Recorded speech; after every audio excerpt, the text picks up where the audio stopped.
The Tom Woods Show, episode 1032. Prepare to set fire to the index card of allowable opinion. Your daily dose of liberty education starts here. The Tom Woods Show. Folks, you want an excellent night's sleep at a terrific price? Then check out a Casper mattress. As a matter of fact, you can get $50 toward a Casper mattress by going to casper.com/woods and using promo code WOODS at checkout. Terms and conditions apply. Hi, everybody. Tom Woods here. We're talking about Bitcoin today. A lot to talk about with regard to Bitcoin. A lot more people are suddenly interested in it, in part because it seems to be doing so darn well in terms of its value in connection with the dollar. So I thought let's talk to Roger Ver, who has been a major figure in the Bitcoin world for a long time and who is currently the CEO of Bitcoin.com. Roger, welcome. Glad to be on. Thanks, Tom. I owe you an awful lot for getting me interested in Bitcoin. Let me just put it that way. I don't know if you even remember this, but we had a lunch together years ago in New Hampshire. You were there, Eric Voorhees was there, and you were really trying to bring me on board with Bitcoin. And up to that point, I thought, this is too hard to figure out. I mean, I'm sure there's something to it, but I'll never get around to it. And I became convinced that you were right, and I wound up buying into it. And boy, that decision sure paid off. So thanks. My pleasure. I was wondering if you remembered that too, because I remember our lunch very clearly at the New Hampshire Liberty Forum, and it was a fantastic, I think, turning point for Bitcoin in general. We had you and a number of other, libertarian luminaries were kind of brought on board to Bitcoin at that event, I think. That's right. Okay, I'm glad you remember that because that really was great. Now, ever since then, I just started reading a book that Bob Murphy co-authored called Understanding Bitcoin because there's a Simpsons episode. I find The Simpsons sums up everything. You can find an example for everything in the world in The Simpsons. And there's an episode where he's trying to learn marketing. So you see him reading a textbook on advanced marketing. That's too hard. So then he starts reading a book on beginning marketing. That's too hard. Then you see him looking up in the dictionary the word marketing. And so that's kind of where I've been. But I think I'm getting to to a little bit of an advanced stage now. But I have 5 children. I have so many responsibilities, but you guys are doing so much of the heavy lifting in terms of explaining Bitcoin to the public, both what it is, how it works, and what its advantages are. Now, I would like to start off asking you something that you get asked every single time you are interviewed. But I'm asking it of you partly because my listeners need the answer, and partly because I wonder how you've refined your answer over the years after having been asked so many times. Can you explain to a lay audience briefly what Bitcoin is? So Bitcoin is one of the most important inventions in all of human history, right up there on par with the importance of electricity or the wheel or the internet itself. That's how big of a game changer it is for all of us.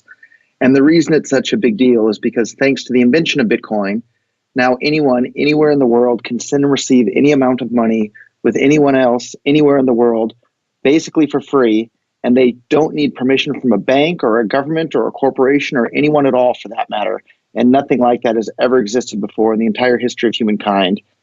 And, I'm sure all of your listeners are free market advocates. Just think about the ramifications that it has that allows everybody in the entire world to participate in the same free market and deal with anybody else on their own terms. And that's a really, really powerful thing. And the way it was done was through this thing called the Bitcoin blockchain, which is basically a worldwide ledger that keeps track of who owns what Bitcoins. And instead of that ledger being stored on one computer at, PayPal or Visa or Bank of America's world headquarters, it's stored on everybody's computer that's running a Bitcoin full node. And that's somewhere in the ballpark of 100,000 computers around the world at the moment. So in order for Bitcoin to be stopped by governments or shut down, they would have to turn off basically the entire internet in the entire world and keep it turned off. And that's not a very, not a very feasible task at the moment. So basically it's uncensorable, unstoppable money that everybody on the planet gets to use.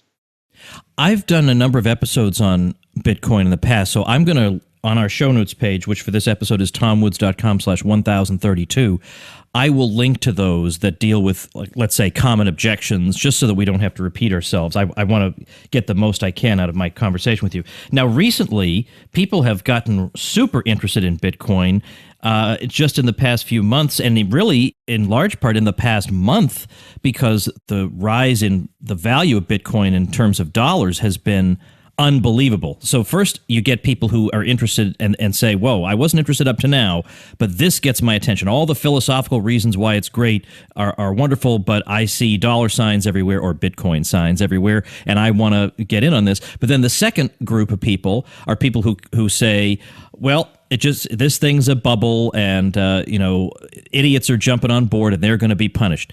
What do you think of these groups of people? I heard the people calling Bitcoin idiotic and the people using Bitcoin idiots.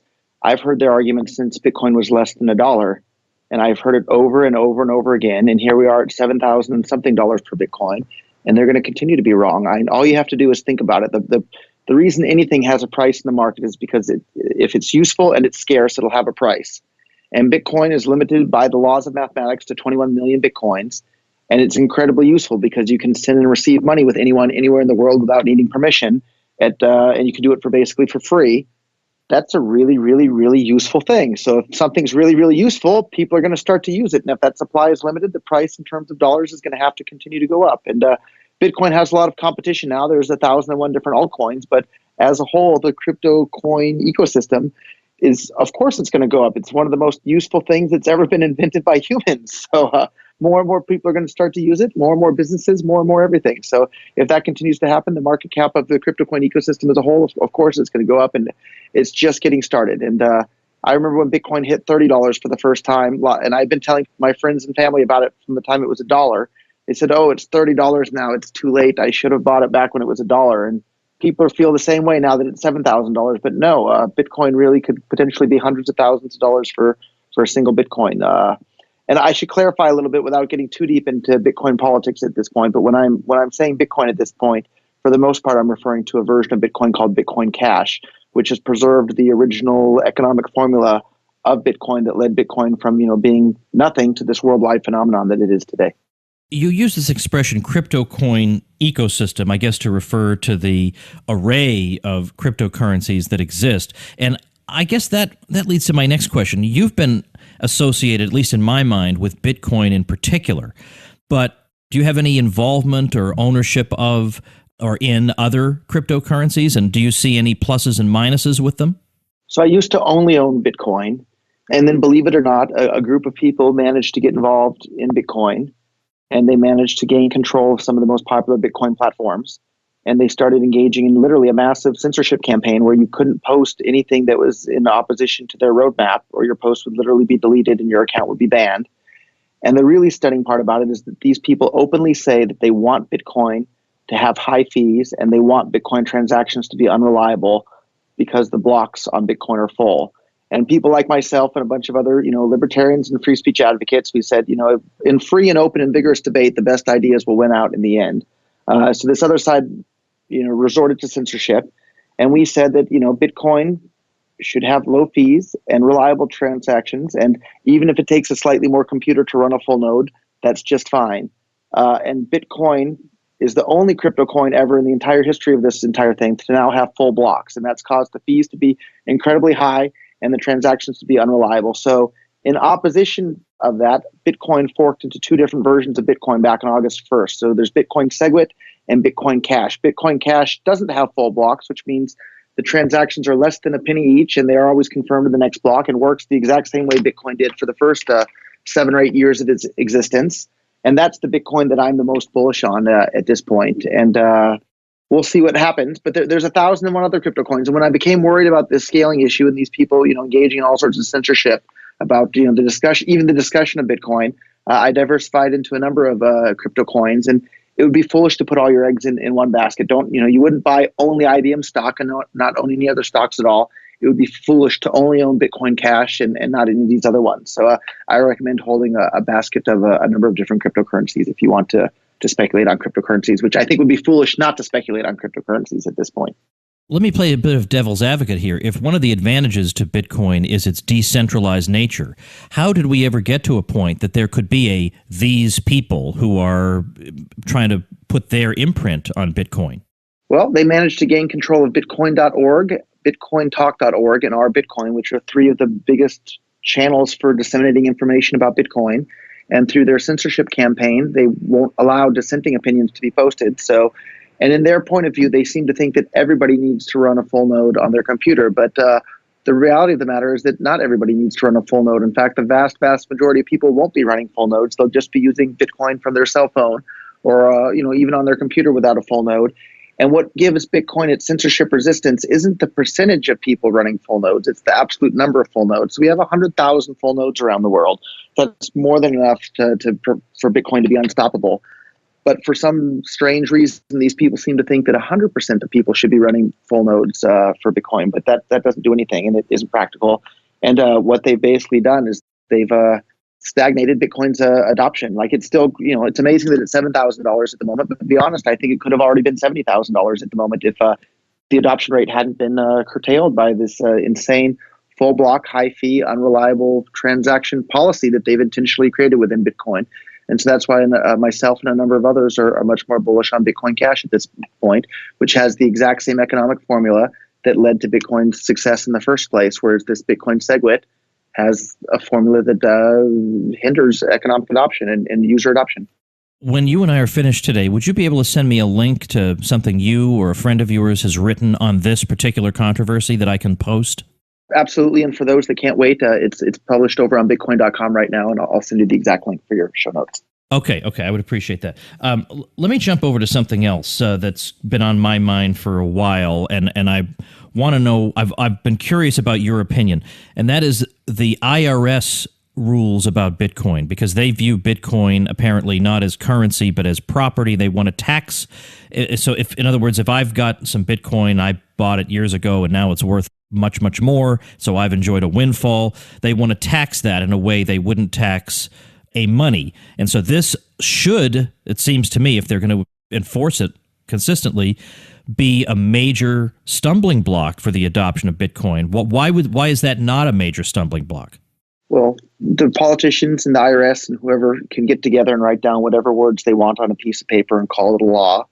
But at the end of the day, those laws don't affect the way in which Bitcoin works itself. And one of the IRS's favorite terms is voluntary compliance.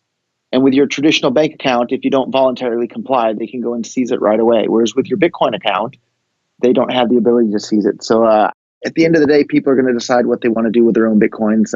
I'm not even a U.S. citizen at this point, so it doesn't affect me as directly as a lot of your listeners. But at the end of the day, look in your own heart and decide what you want to do, and realize that Bitcoin empowers you to actually have the ability to do what you want to do with your own money. And that's a very, very liberating, wonderful feeling and a great tool for human freedom. Before I ask you more about Bitcoin, do you mind if I ask the personal question of why you renounced your U.S. citizenship? So the main reason is I'm not interested in supporting the United States empire and their war machine dropping bombs on people all over the world and killing people. I want absolutely nothing to do with that. Not having to worry about the IRS regulations in regards to Bitcoin some more is certainly an added bonus. But I haven't lived in the U.S. for over a decade now, and I have no intention of ever living in the U.S. ever again. And for any American that's gone overseas or lived overseas, you'll know if you try and open a bank account, they basically don't want any American customers at all, and they'll basically refuse to open a bank account for you. Whereas now with my new citizenship, pretty much anywhere I go in the world, not that I need banks very much anymore, but banks are certainly willing to open bank accounts at this point. All right, I want to talk about the recent spike in Bitcoin, but before we do that, a word from our sponsor.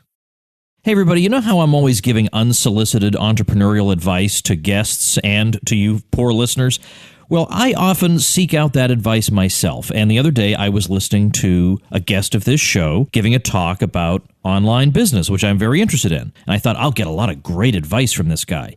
And he started talking about your health. He said you got to take care of yourself first. You got to be in peak condition if you want to get the best result. And he said a major ingredient in your health is a good night's sleep. And this is why the Casper mattress is so valuable. It gives you all the support the human body needs in all the right places. It combines multiple supportive memory foams for a quality sleep surface with the right amounts of both sink and bounce.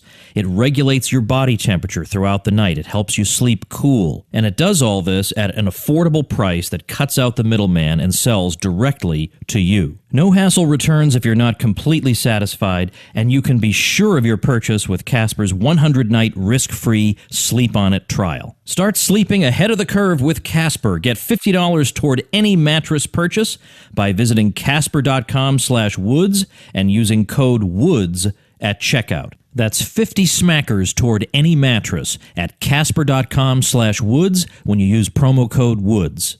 Terms and conditions apply. All right, a lot of eyes are on Bitcoin now, again, simply for the mundane reason that it's at, I don't know, something like $7,200, $7,300 as we are talking. Now, you're arguing that it could have gone much higher than it's reached now. But in the past month, it's had growth, just spectacular growth. And I'm just curious to know how you account for that and why it would be so sudden. In percentage terms, it's not the most sudden growth. I guess one of the authors that really influenced me a lot when I was younger was Frederick Bastiat, and his reference to what's seen and what's unseen. And what we're seeing right now is this, major wave of adoption. But what's not seen is all the adoption that would have taken place had the Bitcoin network not become congested and not started having high fees and full blocks, and we would have had even more adoption otherwise. But I remember when I was, in 2011, Bitcoin in the course of maybe 10 days went from about $2 to $30. And so that's a 15 times increase. So in order for Bitcoin to have done that in the last, same 10 days, it would have to be at, $45,000 or something at the moment. So if my early morning math is correct. So percentage-wise, it's not that big of a game. But I think a lot of people see it as an asset. Oh, it's going up. I better buy some too. And I can't count how many people that, friends of mine from the past that I told all about Bitcoin in 2011. And now they're messaging me, oh, I wish I had listened to you in 2011. But at the end of the day, it's not too late. Buy a basket of cryptocurrencies. A couple hundred years ago, if you said we should have a separation of church and state, you would sound like a heretic, and they might have burnt you at the stake for saying such a thing. Before the invention of Bitcoin, if you said that we should have a separation of money and state, you would sound like some crazy person. But we're witnessing this starting to happen right before our eyes with the invention of Bitcoin.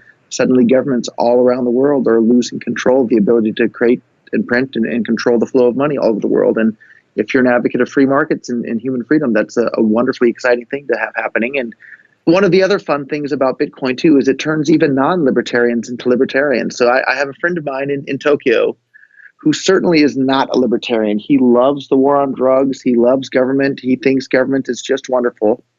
But he saw Bitcoin going up and up and up and decided that he should invest in some. So I showed him how to buy some Bitcoin, and then I didn't see him for a month or two. And the price of Bitcoin, I don't know, went up maybe 5 times over the couple of months there. And the next time I ran into him in person, he was in a panic, and he came up to me. He goes, Roger, I need your help. And I'm, okay, what's wrong? What can I help you with it? And remember, this guy loves government, loves taxes, loves everything. But the price of Bitcoin had gone up, maybe 5 or 10 times. And he said, Roger, I need you to show me how to hide my Bitcoin so I don't have to pay taxes on them. And I thought that was a great example of how it turns even non-libertarians into libertarians when suddenly they have this incredibly powerful tool to have complete control over their own money. And, yeah. I'm still laughing about it to this day. Yeah, how about that? Now, again, I'm sorry to keep throwing questions that you've probably dealt with a million times. I like to be a little bit more creative, but I'm curious about your answers to some of these.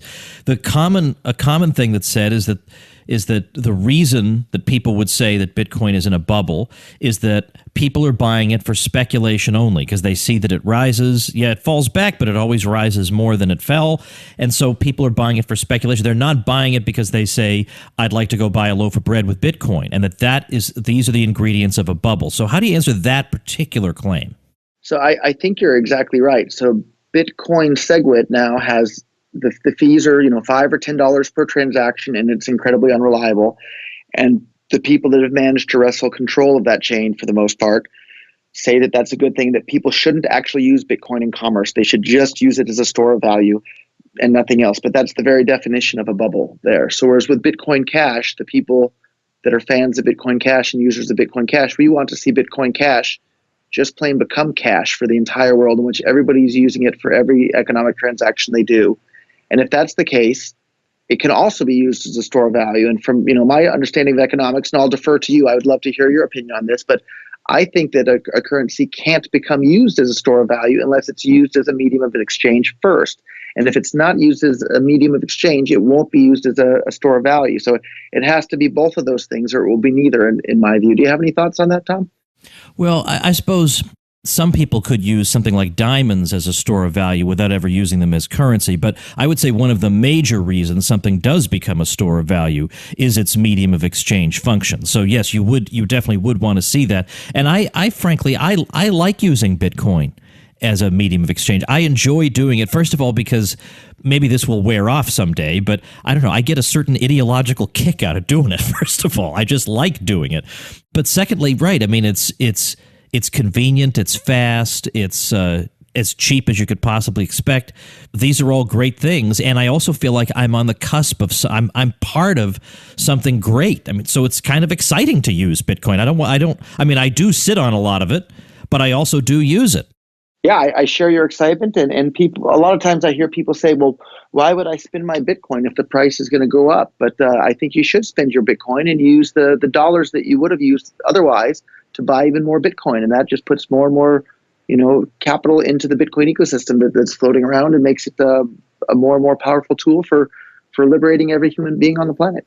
All right, now let me ask you a key thing, which is in this conversation, even I think probably without realizing it, you have several times gotten into topics that seem very technical, are now probably quite elementary at your level, but seem rather technical.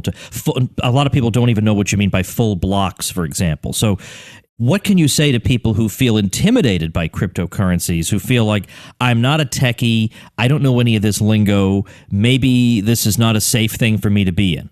Yeah, I think the best advice I can give to anybody is to try using it. If I sat here trying to explain how email worked and told you about, SMTP protocol and all this sort of thing, you'd think, oh my God, how could I ever figure out how to use email? This is way too complicated. Whereas once you've actually used email, it's not very hard at all. And it's the same thing with Bitcoin. Once you've used it, it's not hard at all. So if you haven't used it, go and get a Bitcoin wallet. You can get some free Bitcoin Cash. There's a number of Bitcoin Cash faucets that'll give you maybe a dime worth of Bitcoin Cash because the transaction fees are low enough where you can still do that, which is how most people got their first Bitcoin in the early days. They got it for free. You could get 10 cents or 5 cents worth of Bitcoin for free. Whereas now on the SegWit Bitcoin network, the blocks are too full, which again is a technical term, but basically it means the fees are now $10 per transaction, which is a huge, huge, huge problem. Whereas on Bitcoin Cash, they're less than a penny each. So with fees less than a penny each, you can still give away Bitcoin to a million of your closest friends, and it's still not going to cost all that much money to do so.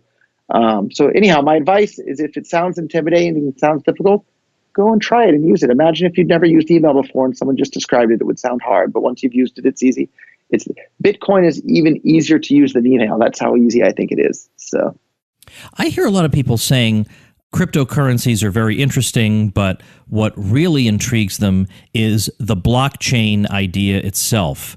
Now, what do they mean by that? How can we conceive of the blockchain apart from cryptocurrencies? So I don't really share that point of view. I see the Bitcoin blockchain was the first blockchain in the world. And what they mean by blockchain when they say that, they mean this worldwide distributed ledger that's on everybody's computer that's running a copy of the Bitcoin full node software. And so with the normal database, it's on one computer and maybe a couple of backups here and there. Whereas with Bitcoin, it's on these hundreds of thousands of computers around the world. And the entire ledger stays in sync with all the other copies around the world. And before the invention of Bitcoin, people basically thought that doing something like that was impossible. And whoever Satoshi Nakamoto was figured out a way to do that. And it is a pretty world-changing invention. But for me, my background was in studying economics and some computer science. But for me, it's the economic ramifications of using this as money that really, really excite me. Because, as we know, money is one half of every transaction out there. So maybe they'll figure out how to do other interesting things with this blockchain technology. But for me, money is the really, really, killer app for blockchain technology. Now, there's a limit to how much Bitcoin there can ever be, right? So it's something like, 21 million, I don't know how we would say this, units, something like that? Right. And each unit is divisible down to 100 million to the Bitcoin at the moment, too. So feel free to do the math on what big number that would be. Right. What I want to know is why would it make sense to, because I was just reading an article about this, and I'm curious about your thoughts. Why would you not issue all 21 million at once? Why would they be issued gradually and through the process of mining? So whoever the creator of Bitcoin was, he modeled it after gold. So if you look at gold, there's some limited amount of gold within the earth but humans have to dig it out of the earth. So the gold that's released into circulation is released over time in the same way that gold is released over time. And for whatever, reason, we can debate about that, but gold has come to be used as money and a store of value for thousands of years. And so he tried to make a digital version of that. So the release mechanism was as similar as he could come to as gold is, but in an electronic form. And in hindsight, it works pretty darn well. Here we are with the tens of millions of Bitcoin users around the world, and people, doing big giant mining farms that maybe at some point will surpass the amount of capital that's invested in mining for gold. So it certainly worked in hindsight, and what a genius he was either incredibly lucky or an incredible genius to put all these pieces together, or maybe a bit of both. But here we are today, and we all get to benefit from it. Is it at all disturbing to you that you have to use the expression whoever created Bitcoin, that we don't know who the creator is or what his intentions were or anything like that? Isn't that a little bit odd? Well, I don't think it's that odd, because a lot of people that have developed less revolutionary technologies or said less revolutionary things wound up being executed. So I think it was probably a pretty safe and smart move for him to disappear. But the really great part about it is that the Bitcoin software itself is completely open source. So anybody who is a programmer can go and read the code and see exactly how it works. And you don't have to take my word for it or anybody else's word for it. They can see right there for themselves exactly how it works. And another great part about it, too, is that he was nice enough to write this white paper that outlined exactly what he wanted Bitcoin to be and how it should work. And it was right there in the title. It's peer-to-peer electronic cash system, which means anybody can use it just like cash anywhere in the world, peer-to-peer. And I shared that vision, and that's why I got involved, and that's why I've been promoting it so long. And that's, I think, because of that vision, that's why it's become this worldwide phenomenon that we are today. So we don't actually have to speculate too much what Satoshi wanted. We can go and read his own words and read his own software code. At the risk of asking a fairly technical question, I want to know the answer. Can you explain for a dummy, basically, when I hear the expression, there's a hard fork coming, what does that mean? So a hard fork is just a really scary sounding word for a software upgrade or a protocol upgrade. So they're going to update the way the Bitcoin software works to make it even better. So this big hard fork that's coming up that everyone's talking about, which a better term is a software upgrade. Right now, there's this worldwide ledger with the Bitcoin blockchain, and that ledger is updated to the tune of 1 megabyte about every 10 minutes. And within that 1 megabyte that it's updated every 10 minutes, you have room for about 2,000 people to make a Bitcoin transaction. And Bitcoin has become so popular all over the world that now more than 2,000 people want to make a Bitcoin transaction every 10 minutes. So later on this month, they're going to upgrade that so that instead of the block addition to the blockchain of being 1 megabyte every 10 minutes, it's going to be 2 megabytes every 10 minutes. So about twice as many people around the world will be able to use Bitcoin as they can right now. So when you explain it that way, it doesn't sound like a scary thing at all. It's a wonderful thing, because then twice as many people will be able to use Bitcoin, and Bitcoin will be much more useful because of it. So every time you hear someone mention hard fork, just think, oh, software update or software upgrade, and then it's not nearly as scary, and you can understand what's going on. Suppose now somebody's intrigued and people want to know more, or they'll say, I'm willing to throw X dollars into this and let the chips fall where they may. What would you say step one is for them? Well, I'm a little bit biased as the CEO of Bitcoin.com, but I do have to recommend that they go to Bitcoin.com to get started. You can get a free Bitcoin wallet. There's a bunch of different choices. You can buy, $10 or $20 worth of Bitcoin with a credit card and get it instantly right there to get started. And then if you want to buy more, we have links to all these different exchanges around the world where if you wanted to take a bigger position, these exchanges can help you with that. There's all sorts of information. All the latest news is there. There's a forum where people are discussing all sorts of things, and you can ask questions of those people. So it's really a fantastic place to get more information about Bitcoin. And we have a team of over 60 people, and I think just about all of them are pretty hardcore libertarians working on that website to make it even more useful for people that want to learn more about Bitcoin. Great. All right. So Bitcoin.com is where you should go. We're going to put that article about this serves me right. I had some inkling that there was some dirty work afoot to some degree in the Bitcoin world, and now I'm interested to learn more. It serves me right for not keeping up on this stuff. But we'll have some information on that at tomwoods.com/1032, where, of course, I will also be linking to Bitcoin.com. And Roger, do you have a personal site you want to also throw in here? No, Bitcoin.com is where I spend all my time all day, every day. So that's the best place to learn about it. All right, then that is it. Bitcoin.com it is. All right. Well, thanks for your time, especially since I know you have jet lag and barely know where you are at this point, and here you are jumping on here and having an intelligent conversation. Congratulations. You're a better man than I. I appreciate your time. Well, thank you so much, Tom, and keep up the great work. All right, everybody. Let me recommend a book on this, a free book that I actually mentioned early on in this conversation, and that's a book called Understanding Bitcoin, co-authored by Bob Murphy, and you can get it at understandingbitcoin.us. Costs you nothing. You could donate to the authors if you like, but there it is, understandingbitcoin.us, if you want to get a quick primer on what's going on here. It's under 100 pages, so it's not going to take you that long, but it's a great book, and it doesn't cost you anything. So that is a winning formula. Before I let you go, I want to tell you about a guy who helped me out a lot with episode 1000 of this show, which if you haven't listened to episode 1000, have you really listened to the Tom Woods Show? Particularly the YouTube version is just hysterical. The roast of me and the dad joke off with Eric July and Michael Malice and Dave Smith. It was just amazing. A wonderful, wonderful time. But anyway, Jonathan Reed helped me quite a bit, and I want to return the favor a bit and help him. He has a new website called johnreedcreative.com. It's John, Jon, Reed, Reed, johnreedcreative.com. He's been a professional communicator for 20 years, both as a writer and video creator. And over the past few years, he's been helping a friend, Pat Flynn, with video marketing content for his online business. And he found the experience of helping an entrepreneur more rewarding than working in corporate America. So John Reed Creative was started as a way for him to help other entrepreneurs and small business owners with video and writing content, as well as creative direction for those who might not have the budget for a high-price content creator, creative director, or consultant.